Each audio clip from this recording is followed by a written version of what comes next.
So welcome to the 15th Pan-African course of interventional cardiology. I'm Dr. Hatem ALOUI. I am an interventional cardiologist in La Rabta Teaching Hospital. And first of all, I want to thank Dr. ELTCHANINOFF for being with us in this congress. Dr. ELTCHANINOFF is beyond all presentation. She is one of the world pioneers in TAVI, and she contributed a lot in the development of the technique.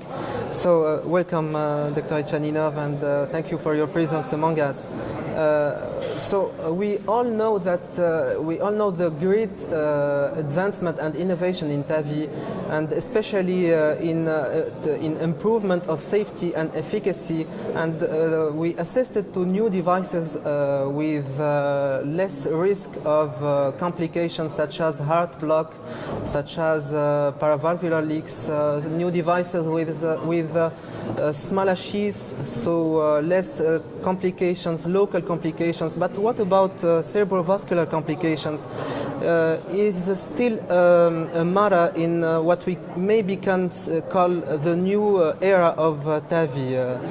Is it still a matter? And what are your practical procedure to prevent this complication?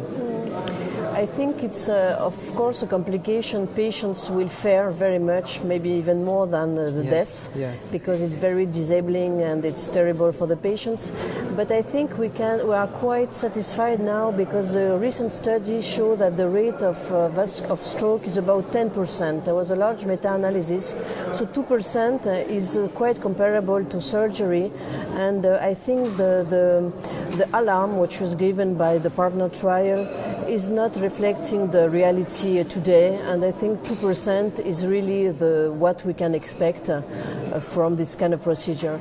So in practical, I think the most important is to try to have a fast procedure, not to take 10 minutes to cross the aortic valve, because it is at this time that you can also have embolic stroke.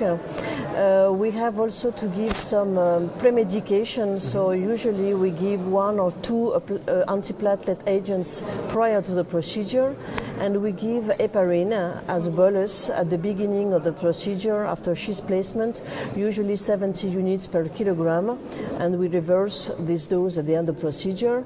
And I think the most important is also to be sure that you don't have any thrombus, any clot on the wires, on the sheath, everything, and to try to do a fast procedure.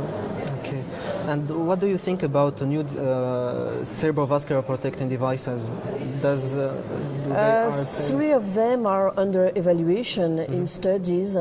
The first results with the umbrella are not striking. I mean, there is a decrease in the volume of the hits in the brain, but I was not really impressed, and we can say that also it has a cost. It is an additional step in the procedure, which is also by itself associated with its proper risk. So I'm not sure about the future of these associated devices. Maybe if we can identify a specific subset of patients who are very high risk for stroke, but at least not for any patient. I don't think so. Okay. I'll return to your presentation. That congratulate you for the clearance of this presentation. Is it time to extend indications for other indication for TAVI? Is it the time? I think it's not time, but we are not very far, probably.